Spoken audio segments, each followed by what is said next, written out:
My name is Liat. Very, very, very grateful, compulsive eater and bulimic. I weigh and measure 3 meals a day off the gray sheet. I write them down. I call them into my sponsor. I eat what I say. I don't eat anything in between. Abstinence, really by the grace of God, is the most important thing in my life. And my abstinence date is November 6th, 2020, 6th of November, 2020, because we're in a European meeting. And thank you so much to Laura for asking me to speak. It's an honor because you do such an amazing job of getting long timers that I'm genuinely intimidated about what I'm going to say. Which is why I don't know what I'm going to say. We're just going, God, what do you want me to say? I don't know what I'm going to say. We'll see what my higher power does. But what did strike me is, as I'm saying my mantra, since pretty early on, I started saying, by the grace of God, it's the most important thing in my life. Because on my will, my best efforts, I could not make abstinence the most important thing in my life.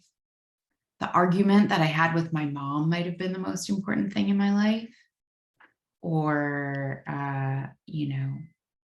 my codependent relationship with my PhD supervisor was probably the most important thing in my life.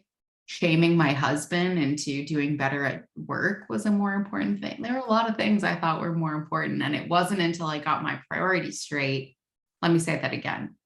It wasn't until this is just my experience. It wasn't until I had worked the steps with enough fidelity that I got that relationship with a higher power that at that time could not, I had no language, and I would just in a clunky way, oh, my HP or my higher power. Frankly, I don't care if I call it N. I don't care what it's called. The thing that I formed a relationship with miraculously reoriented my priorities so that this really is the most important thing in my life. And it's funny because I was having a conversation recently with someone I love more than most people in this world. Not a foodie, but definitely one of us in a different way. And they were really struggling. And I said, well, do you think that blah is the most important thing in your life? And they said, yeah, it is. I come to the end of my day and I feel horrible about what I did. And then I feel horrible about my relationship with this person. And then I feel horrible about blah. And I was like, well, it sounds like you're actually making all those things. Do you think that this is more important than your relationship with blah? And they were like, I've never thought about that before. And that is just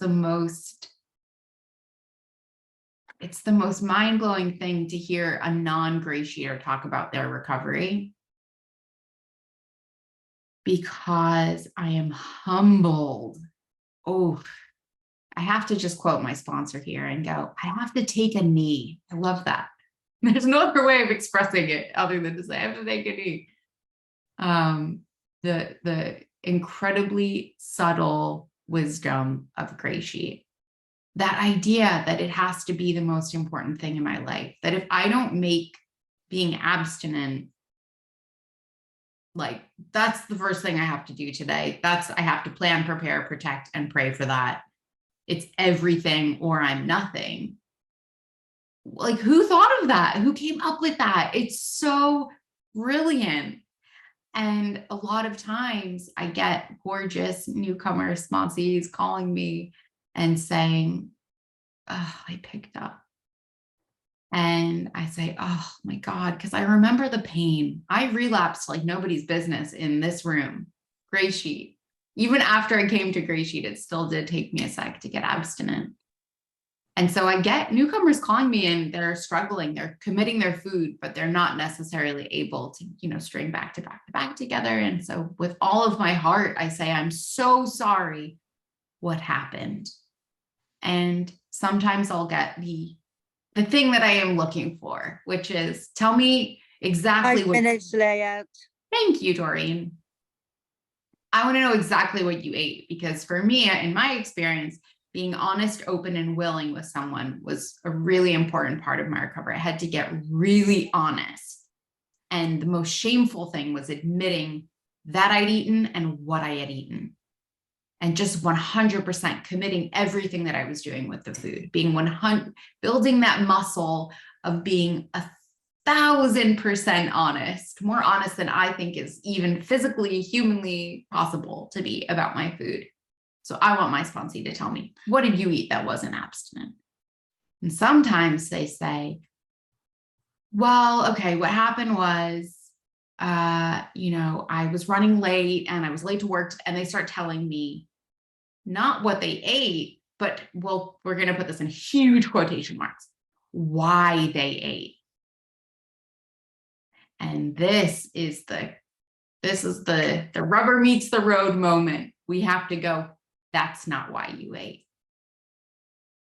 No, you ate because you're a compulsive eater. You ate because you have an addiction.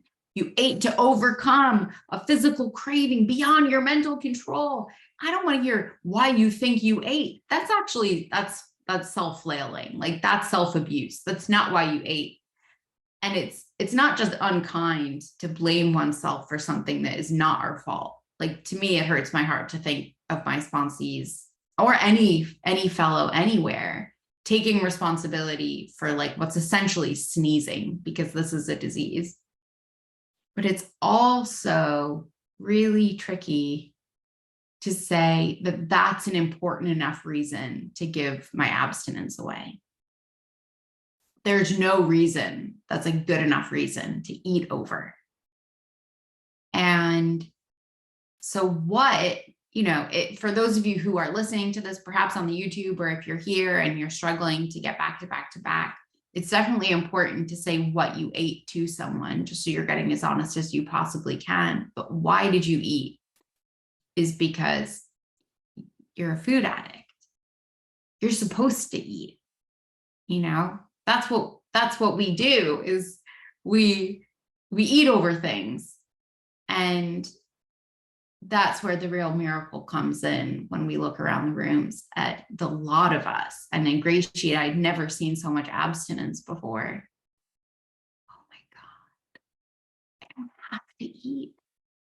And in fact, I cannot eat no matter what. What?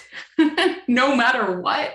Like, I eat because it's raining, or I eat because it's not raining. And now you're telling me no matter what, don't eat. And I don't even know what does that, like, I couldn't wrap my head around it. When I came into these rooms, I also had been in the mothership and I had heard about slips. So I was like, well, what about slips?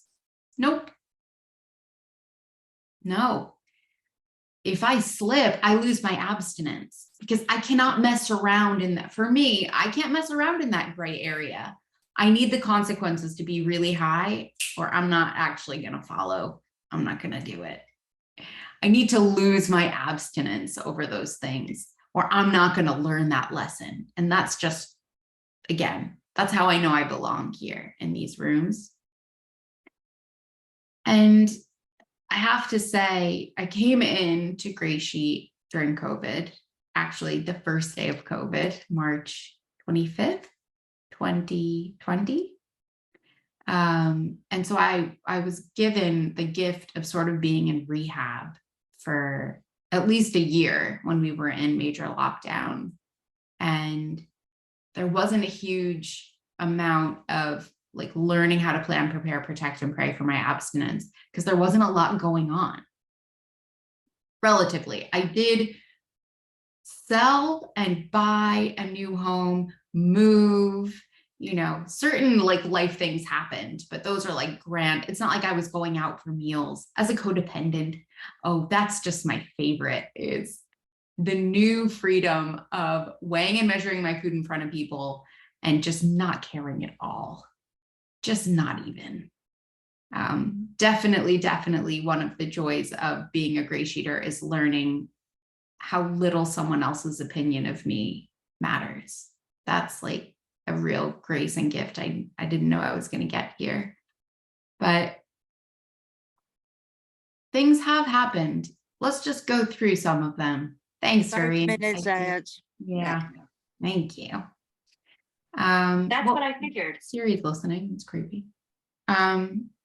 With only 5 minutes left, what do I really want to say? The first thing I want to say is I was really not a nice person when I came into the rooms. I did not know how to be nice.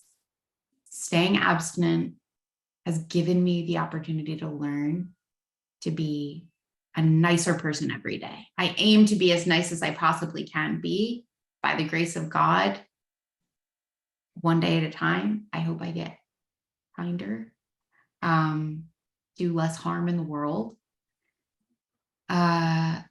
If you have a sponsor who is having you text your food in, I learned that is the surest method just for me to lose my abstinence. I need to call my food in. Obviously, like life happens and things happen and it doesn't need, whatever. I'm not going to waste time going into the nitty gritty of that, but that's what I want to say. What has happened to me? Something weird has been happening to me. So some of you may or may not know, about a year ago, a little less than a year ago, I was pregnant, and a little less than a year ago, I found out that I was not. I was pregnant with a no longer living baby inside of me. And I think it's about now that he probably died. I think it's about May, sometime early June, because I didn't have this is going to sound crazy. I didn't really have a lot of grief when it happened. I kind of expected first pregnancy doesn't always, you don't always get a live baby out of a first pregnancy. Miscarriage happens. It was later than anyone thought was possible. But I felt so grateful in hindsight to have been pregnant abstinently, just as addicts, I know, we all know life happens, trauma happens. I'd seen some shit. So I think it wasn't like, I don't know, I can't explain it, but I didn't have a lot of grief. And by the grace of God, did not touch the sides of my abstinence. If anything, it made me more committed to my abstinence because I knew without that rhythm, that steady drumbeat of my 3 meals a day and calling my food into my sponsor and that consistency, I might lose my mind. But what's really fascinating, I'm using fascinating as a distancing adjective here, is that recently my body's like, oh, by the way, last year a baby died inside of you. And as someone who never, ever dealt with my feelings, because food was there was no reason to acknowledge feelings when there was food. And who knows why, all of a sudden, this month has just been an insane roller coaster of emotion. Like yesterday, I was trying to fall asleep. I'm a great sleeper. And I couldn't fall asleep. And I texted my husband and I was like, I don't know why I'm panicking. And he came up, my husband's, he's in the rooms. He gets the feelings thing. Came up and he gave me a hug. And I started crying. I don't cry. Why am I crying? And all of a sudden, I'm not just crying, but I am sobbing. I am heaving sobs. Where is it coming from? I have no idea. My point is, abstinence, it just moves everything out of the way so that we can get on with living. And it's not like life's not going to happen to you. Thanks, Doreen. Newcomers, life will happen. If you're lucky, you're going to get to live for a really long time, and a whole lot is going to happen to you. But if I'm abstinent, I can face every moment of it. And for today, it looks like my brain is a pile of something soft that we don't eat. And I'm still able to be abstinent no matter what. Mm-hmm. And as an addict that used to do that thing we've talked about many times on this meeting, where you'd pour something caustic over the food and the garbage and then take it out into the front garbage, into the front bin, hoping that the bin people would take it away overnight. I would go out into the bin like an animal, and I would rip open the bag and I would eat it, caustic chemical and all. You know, I am bottom of the barrel. I am on the streets, one of us. And the fact that I am not eating is insane. It's insane. This program works if you work it. And it's really the greatest gift of everything. So I'll leave it there and call your sponsors. Okay.